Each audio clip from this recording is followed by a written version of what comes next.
I always wonder what life and society would look like if people understood what was really going on with their money. We all go through this system in society where we go to school to get a job, and then we go to work so we can make money, so we can become wealthy, so we can eventually retire. But nowhere along the way are we ever taught how to use our money, or how to build wealth, or how to protect our money. That's what pushed me to start Minority Mindset in the first place, because I never grew up learning about entrepreneurship or investing or money management. I had never heard of these things in my life. And so when I went out and I became an entrepreneur and I started my first business and I got scammed out of a lot of money, I didn't know what to do. So then I started putting out content trying to help people not get screwed over the way I was. And I very much appreciate your thumbs ups, which got us here. But the thing that you need to understand that we are never taught is that we live in a society where we have a lot of industries that profit when you do not understand money. So what do? Well, you get advice from whoever you know or who you do business with. The problem with that is the people you know probably don't know what's best for you, because if they did, they wouldn't be where they are financially. And the people you're doing business with don't want you to know what's best for you, because if you knew that, then they wouldn't make as much money. Just look at banks. Could you imagine what would happen if banks were honest, where if you walked into a bank to get a loan and the bank manager said, you know what, yeah, I can approve you for this loan, but I don't know if you want to do this, because if you take out this loan from me, then you're never going to become wealthy because you're spending all your money on things that you don't need. You sure you still want that loan? If banks were honest with you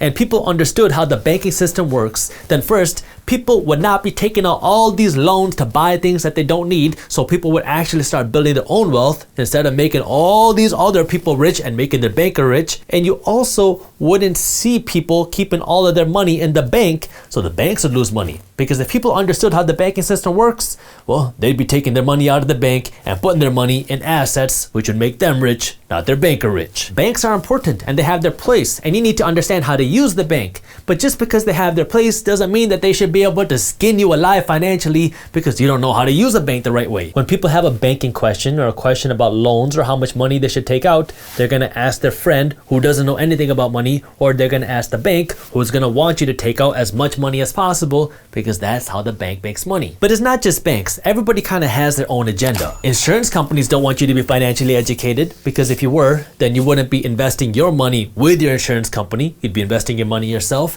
and you wouldn't be going to your insurance company for advice on how much insurance that you need, because when you ask your insurance company how much insurance you need, they're always going to tell you more. Politicians don't want you to actually know what's going on. All they want is your vote. I don't care what side of the political spectrum you're on. You see this on both the Republican and the Democratic side. They will sell you promises and promises and promises to make you like them, and when it comes time for things to be done, nothing happens. What about financial advisors? Did you know that some financial advisors only make money when you make money?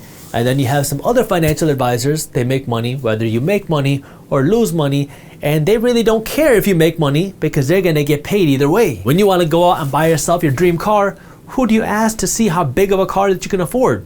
Well, a car company and a financing company. And their goal is not to look out for your wallet or your wealth or your financial health. Their job is to make as much money as possible for their companies. So they're gonna try to get you approved for the biggest loan and the biggest car possible, because that's gonna make them the most money. Even real estate agents. Your real estate agent's job is to help you find your dream home. Their job is not to help you find a home that is best for your wallet and your financial health. And so they're gonna wanna help you find the best home possible, which also coincidentally translates to the biggest commission check possible for them, because the bigger home they sell you, the more money they make. It's the same with people like me, random people on YouTube. I'll be honest, when I make a video, I want people to watch it and leave me a thumbs up button, because the more people that watch, the more money I make. And so people on YouTube will try to do what they can with their thumbnails and their titles to get people to click on their videos, because that's how people on YouTube get paid. Most content creators are not going to tell you that, but it's reality.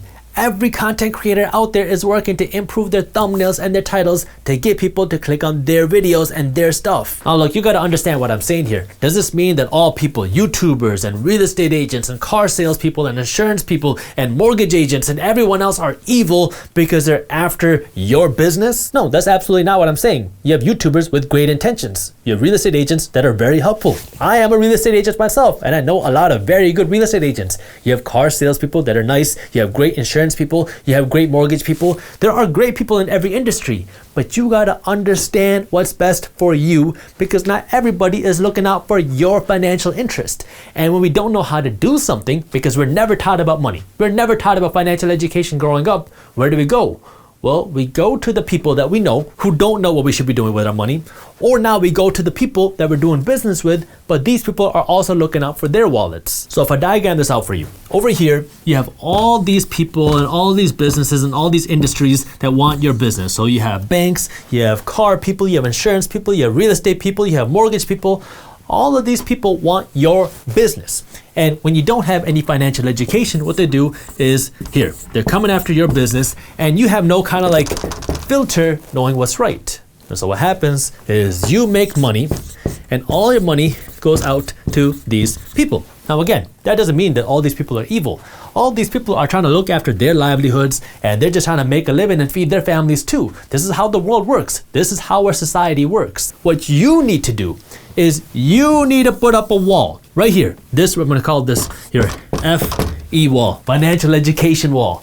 You got to understand money and you got to understand where your money is worth going and how much of it is worth going, because this is where you got to put up a filter. You got to just understand this is how the world works. The majority of people at this point, they get upset. They start crying. They start complaining. Oh my God, this is so evil. Real estate agents want my money and car salespeople want my money and insurance people want my money and banks want my money. Yes, everybody wants your money. That's how the world works. That's business. That's life. People want your money and in exchange, they're going to give you some value. That's how the world works.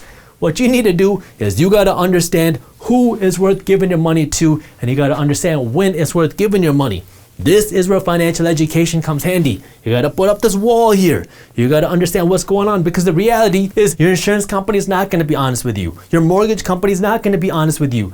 They're going to tell you what they can do to give you the most value, the most business possible. They're not looking out for your financial health or your wallet. And so you, right here, if this is you, I'm going to draw you a nice mustache, or if you were a female, draw you a braid, or as we call it in my native language, a gut.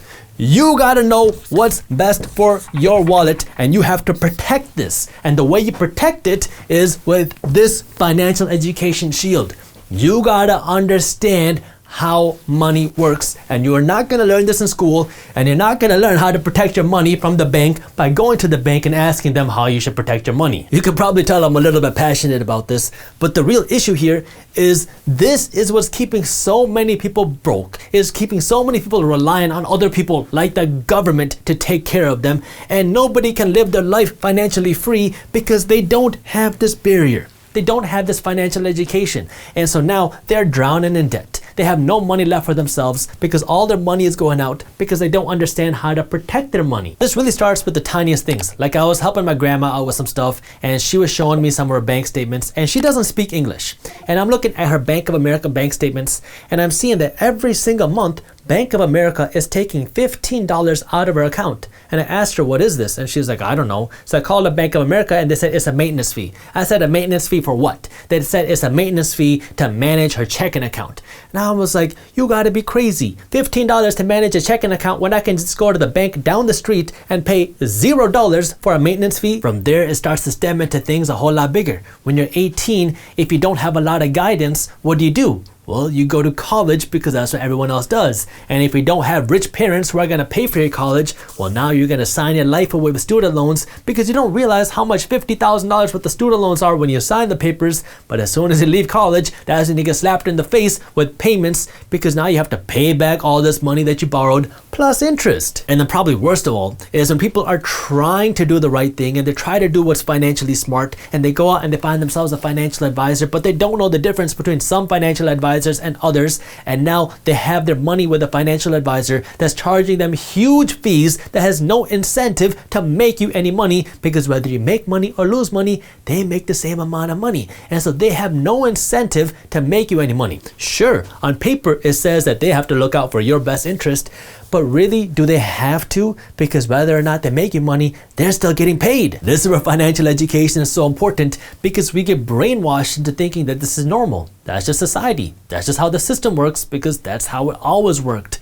But just because that's how it always worked in the past doesn't mean it has to keep working like that in the future. And so if you really want to break away from the system, you gotta stop thinking like the majority of people. That's why we call ourselves a minority mindset, because we don't think like the majority of people. And you gotta start understanding this financial education. You gotta start putting up this virtual wall here where you understand, okay, yeah, everybody wants my business. That's life. Now you gotta understand where it's worth giving your money to, and once you understand this, now you can understand how to win in this system, because now you can be on the beneficiary side. You can be the producer instead of just the consumer making everybody else rich. This is just how the system works, hate it or love it. You got to understand how to win in the system instead of just complaining because you're losing in the system. If you enjoyed this short clip from my longer videos, here's another clip that I think you'll love. And while you're at it, if you're interested in learning more about how to start generating passive income, our team put together an amazing guide that goes over what passive income is, how to start generating passive income, and different passive income strategies. All you got to do is click that button right over there. Thank you for watching, and as always, keep hustling.